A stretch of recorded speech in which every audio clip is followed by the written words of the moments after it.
Hi guys, welcome to Grow Photography. I'm Carmine Groe, and I just wanted to crack open this that I just got in the mail today. It's my very first photo book published through Blurb Publishing. Many of you may have heard of Blurb.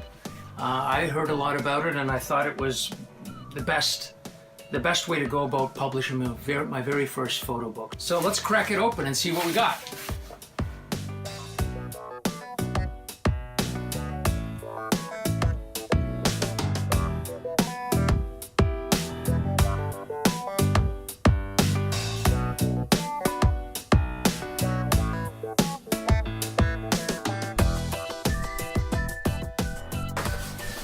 So far it looks pretty good. It's a little darker, I think, than what I expected. But let's get the wrap off and see what it looks like at that point.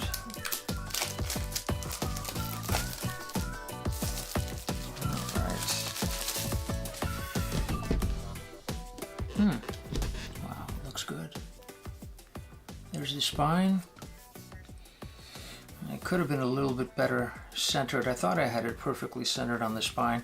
Now this book here, I only output the single copy because what I'm trying to do here is just I'm using this as like a test copy for this book. I've never printed with these guys before. This is my first one, so I wanted to get a feel for whether I liked it, whether I needed to change formats. This is the small format. It's the 7x7 inch. I'll put a link in the description so that you guys can browse on the Blurb site later, and I might actually include a part of this in this video. Just browse through the site and show you some of the formats and different paper stocks and things like that that they offer through Blurb. The other thing is, if you see the back here, you'll notice there's an ISBN number. You can actually get an ISBN number allocated to any book you publish. And then have them, this can be sold in their Blurb store, or it can actually also be put onto Amazon for sale, which is pretty cool. Just by looking at this, I feel I could have gone a little bit bolder with that text there. I designed this and put this together myself, but of course whenever you're dealing with fairly fine copy on a black background, there is always that threat that you may not get the register to be just right. I'll probably, if I print this again, I'll go with a slightly bolder font on that. But overall, it looks good. And they call this the image wrap because what they do is this is the photo and all the text is printed right on the hardcover. This is a hardcover image wrap. Now they also have two other versions. They got the standard soft cover, and there's also what they call the dust jacket, and that's your standard. You're used to seeing that, where it's basically they print a hardcover and then have a printed flap on it that's removable. That's called your dust jacket. You guys are probably familiar with that. I could have gone, but I opted for this image wrap, which has the image printed right on the hardcover itself, which I thought was kind of cool. Now this isn't perfect, but it looks pretty good. Okay, let's have a look at the guts. Let's have a look at the inside and see what it looks like.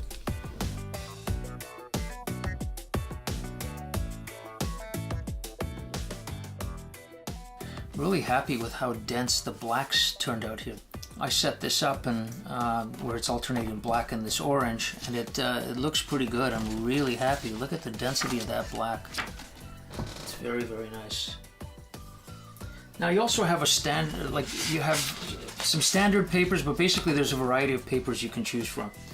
This one I went with is the Premium Luster 100 pound. Now you can get a matte stock, which is similar to this but doesn't have quite the sheen. This isn't a glossy, it's a luster, so it's halfway between maybe a matte and a glossy.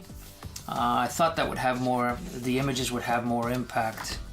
Actually that looks pretty good, but generally speaking, these images so far I can tell they're printing a little bit heavier than what I expected. I set up my monitor based on their recommendations, calibrated my monitor and used what we call an ICC profile to be able to gauge on screen what the end result is going to look like.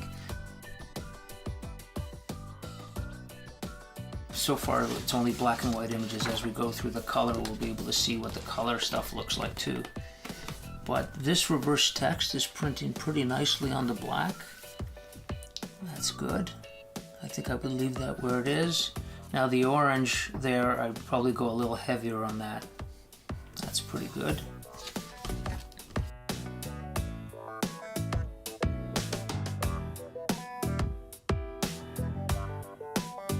Oh, there's the first color image.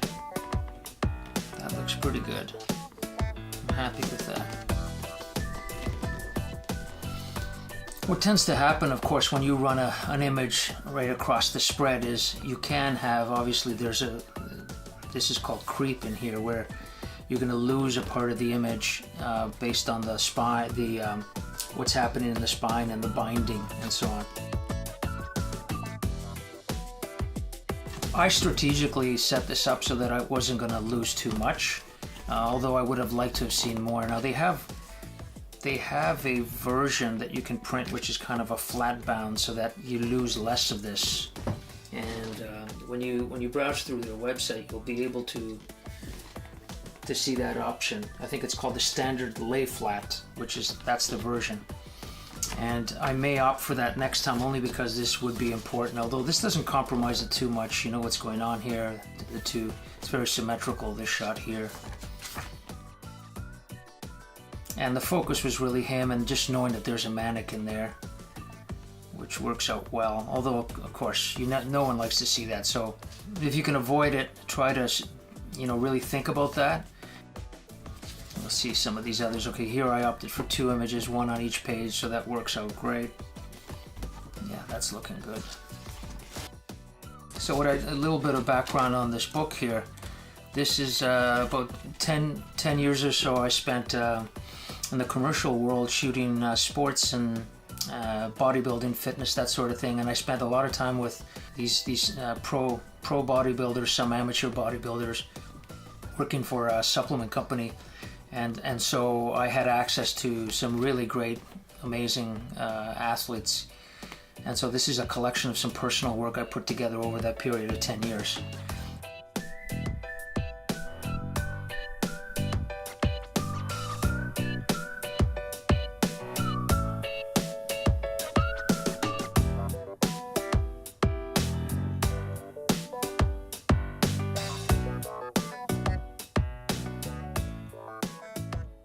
Color is pretty much where I expected. The only thing I can see here is the density. Overall, they just look a little bit heavier than what I would have expected.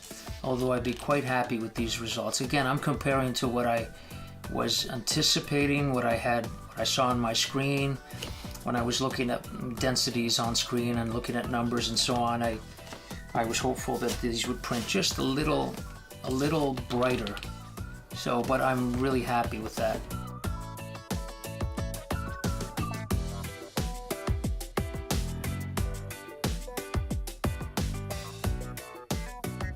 This is going a little denser than I would have liked as well. So just basically across the board, the color is bang on in terms of what I expected.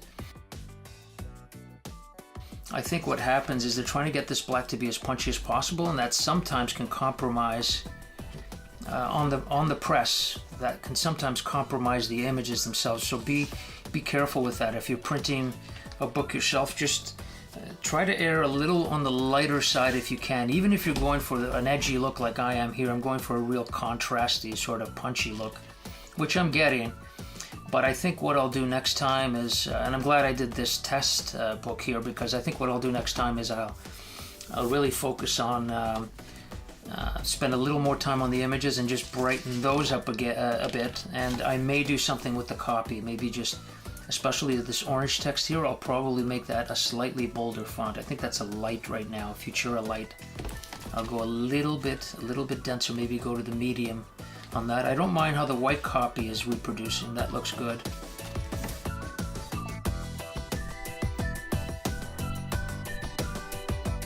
It was a really hot day. You can see the sweat, just beads of sweat pouring off his face and his body there.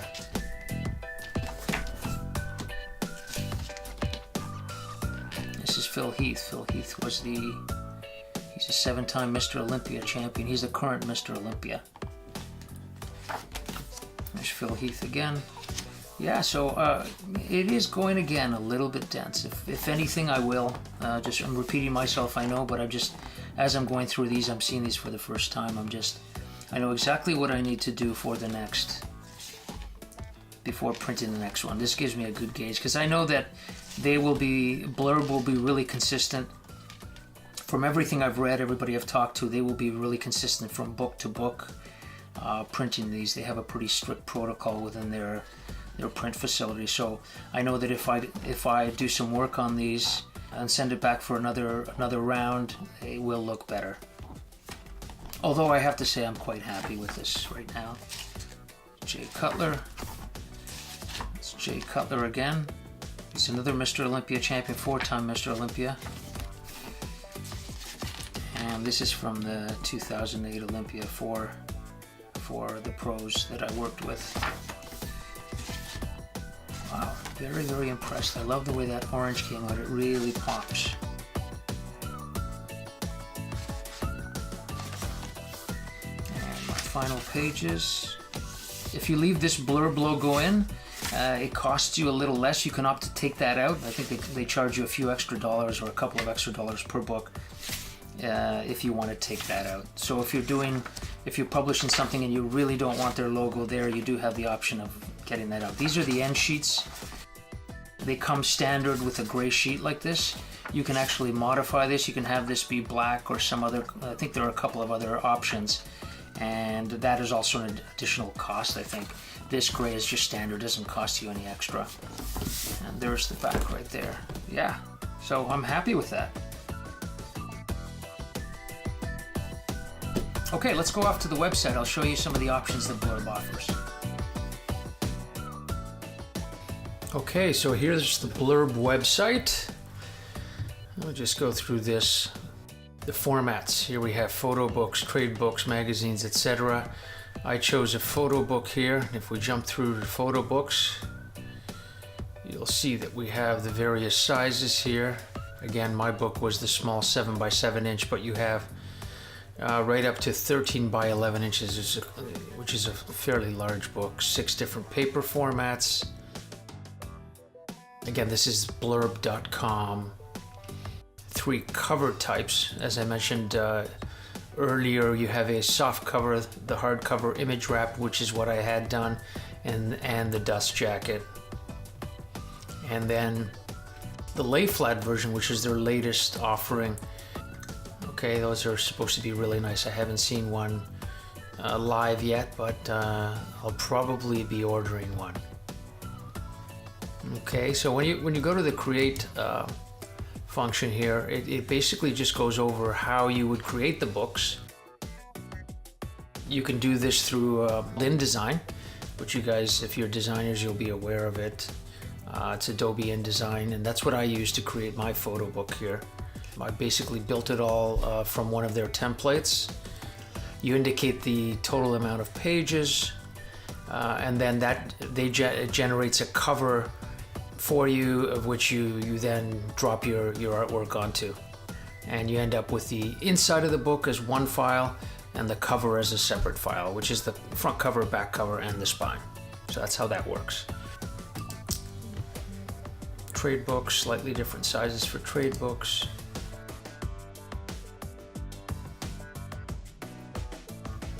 Once you're done with your book and you've put it all together, you end up generating a PDF file, which then gets uploaded to their site. It does a full pre-flight or kind of a pre-check for you.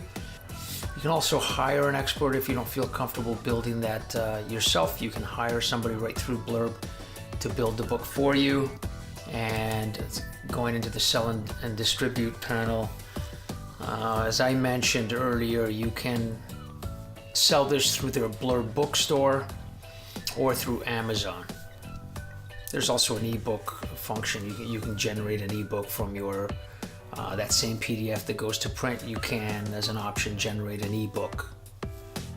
That's pretty much it. So go to blurb.com, find out more, and I encourage you highly to get one printed for yourself. You know, start off small. Like I said earlier, make sure you like what you're getting, and yeah, Blurb is a great option. So thanks once again.